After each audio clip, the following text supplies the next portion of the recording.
नमस्कार, news time पर आपका स्वागत है। भाजपा के विरोध में उतरा राजपूत समाज, कहा छत्राणियों और इतिहास से छेड़छाड़ नहीं करेंगे बर्दाश्त।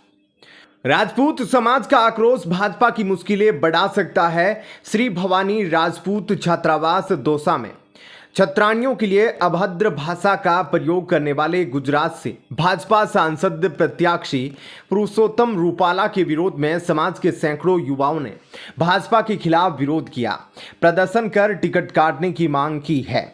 राजपूत समाज के प्रबुद्ध जनों ने कहा कि हमारे इतिहास के साथ छेड़छाड़ की जा रही है, जिसे राजपूत समाज बर्दाश्त नहीं करेगा।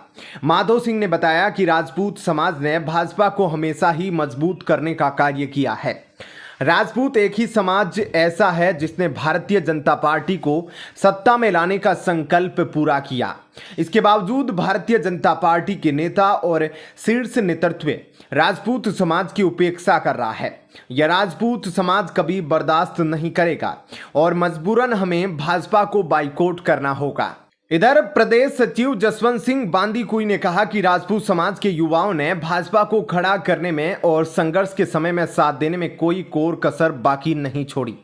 उसके बावजूद हमारी महिलाओं पर और हमारे समाज के इतिहास के साथ छेड़छाड़ की जा रही है। यह बर्दाश्त के बाहर है। मजबूरन राजपूत समाज को कुछ कड़े कदम उठाने पड़ेंगे। श्री राजपूत करणी सेना के प्रदेश सचिव जसवंत सिंह बांदीकुई ने बताया कि गुजरात के राजकोट में भाजपा प्रत्याशी और पूर्व केंद्रीय मंत्री पुरुषोत्तम रूपाला ने क्षत्रिय महिलाओं पर अभद्र टिप्पणी की। इसके विरोध में समस्त राजपूत समाज में रोष व्याप्त है। जब तक भाजपा पुरुषोत्तम रूपाला का टिकट नहीं काटेगी, यह विरोध नहीं रुकेगा। हर जगह भाजपा का बहिष्कार किया जाएगा। साथ ही साथ प्रदेश सचिव जसवंत सिंह बांदीकुई ने बताया कि श्री राजपूत करणी सेना के राष्ट्रीय अध्यक्ष महिपाल सिंह मकराना एवं राज शेखावत, जो कि राजपूत समाज की मीटिंग में राजकोट जा रहे थे, गुजरात पुलिस ने उनको गिरफ्तार कर उनकी पगड़ी को उछाला है। पगड़ी क्षत्रिय समाज की स्वाभिमान सम्मान का प्रतीक होती है। इसके कारण पूरे हिंदुस्तान का राजपूत आक्रोशित है। सभी सामाजिक संगठनों की सहमति से इस बार राजपूत समाज आर या पार के मूड में है। राजपूत समाज के प्रतिष्ठित लोगों की पगड़ी उछालना व राजपूत महिलाओं पर अभद्र टिप्पणी करना भारतीय जनता पार्टी को महंगा पड़ेगा। उधर प्रदेश सचिव जसवंत सिंह बांदीकुई ने कहा कि आनंदपाल प्रकरण के दौरान श्री राजपूत करणी सेना के राष्ट्रीय अध्यक्ष महिपाल सिंह मकराना को 45 दिन के लिए गिरफ्तार किया गया था।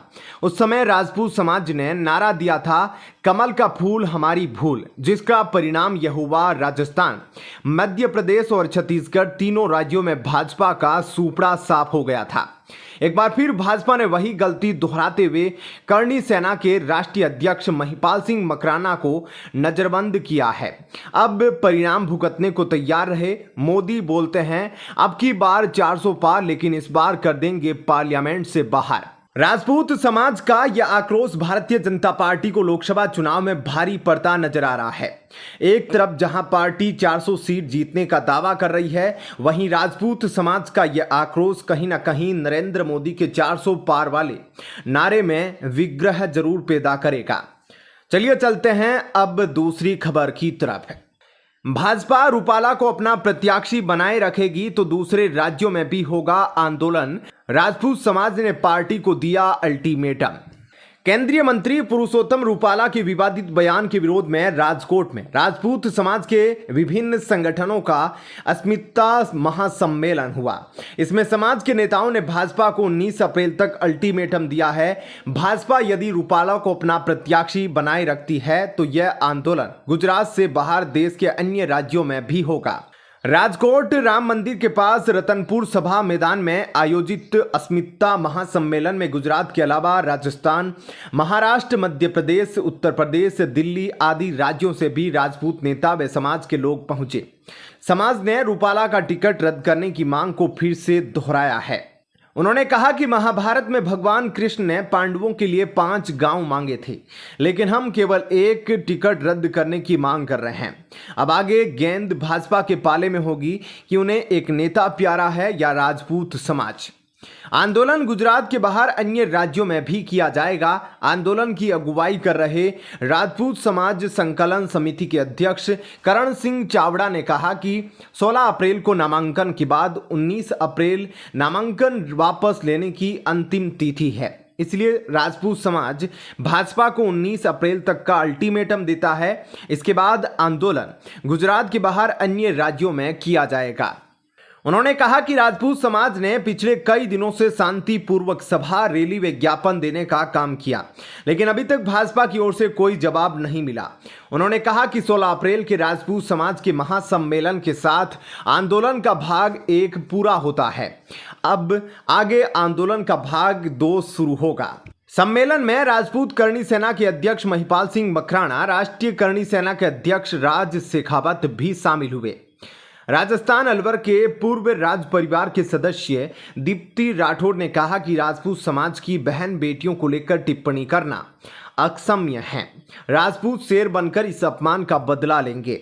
गौरतलब है कि गत 22 मार्च को अनुसूचित जाति के सम्मेलन में रूपाला ने कहा था कि राजपूत समाज ने मुगलों से मैत्री कर ली और उनके साथ रोटी बेटी का संबंध बना लिया, लेकिन अनुसूचित समाज कभी झुका नहीं और संघर्ष किया। चलिए चलते हैं अब अगली दूसरी खबर की तरफ है।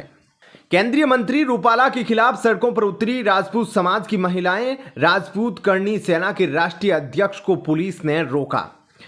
गुजरात में केंद्रीय मंत्री पुरुषोत्तम रूपाला की विवादित टिप्पणी से नाराज राजपूत समाज की महिलाओं ने राजकोट में शनिवार को महारैली निकाली। द्वारिका में युवकों ने प्रदेश भाजपा अध्यक्ष CR पाटिल के समक्ष काली पट्टी बांधकर विरोध जताया। केंद्रीय मंत्री की टिप्पणी को लेकर राजपूत समाज की कई महिलाओं ने जोहर करने की चेतावनी दी। अहमदाबाद के गोता में स्थित राजपूत सभा भवन में महिला पुलिस ने उन्हें रोक लिया।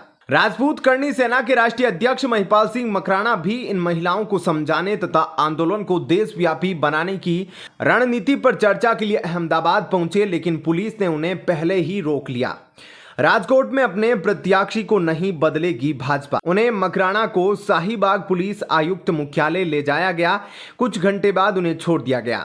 राजकोट में राजपूत समाज की महिलाओं ने वहां से रूपाला का टिकट रद्द करने की मांग की। भाजपा ने साफ संकेत दिया है कि अब वे राजकोट में अपने प्रत्याशी को नहीं बदलेगी। चलिए चलते हैं अगली दूसरी खबर की तरफ।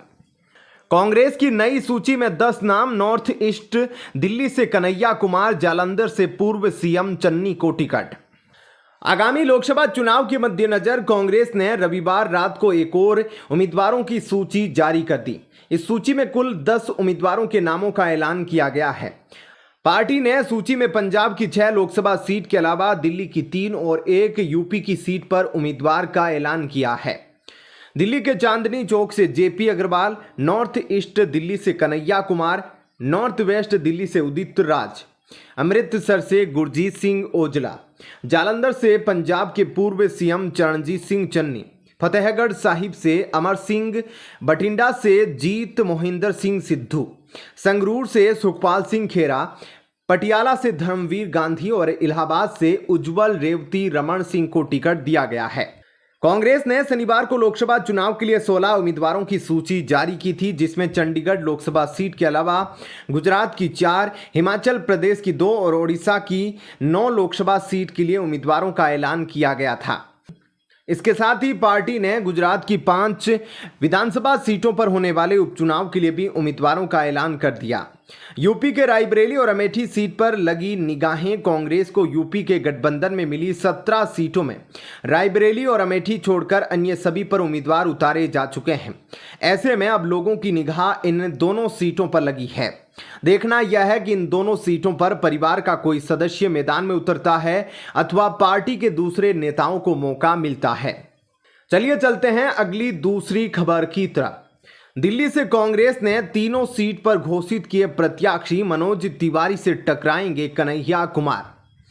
कांग्रेस ने लोकसभा चुनाव के लिए आज अपने उम्मीदवारों की एक और लिस्ट जारी की। इसमें कुल 10 सीटों पर खड़े होने वाले प्रत्याशियों के नाम शामिल हैं। इसी लिस्ट में दिल्ली की तीनों सीटों के प्रत्याशियों के नाम भी शामिल है। इसमें उत्तर पूर्वी दिल्ली से कन्हैया कुमार, चांदनी चौक से जेपी अग्रवाल और उत्तर पश्चिमी दिल्ली से उदित राज को टिकट दिया गया है। बता दें, दिल्ली में आप और कांग्रेस एक साथ चुनाव मैदान में है। इससे पहले आप अपने 4 सीटों पर उम्मीदवारों की घोषणा कर चुकी थी। वहीं बीजेपी ने भी अपने सभी 7 प्रत्याशियों के नाम जारी कर दिए हैं। इस तरह यह साफ हो गया है कि उत्तर पूर्वी दिल्ली सीट पर मनोज तिवारी के सामने कन्हैया कुमार होंगे। ऐसे में क्या कहना है आपका? कमेंट सेक्शन में अपनी राय जरूर बताएं। जय हिंद, जय भारत।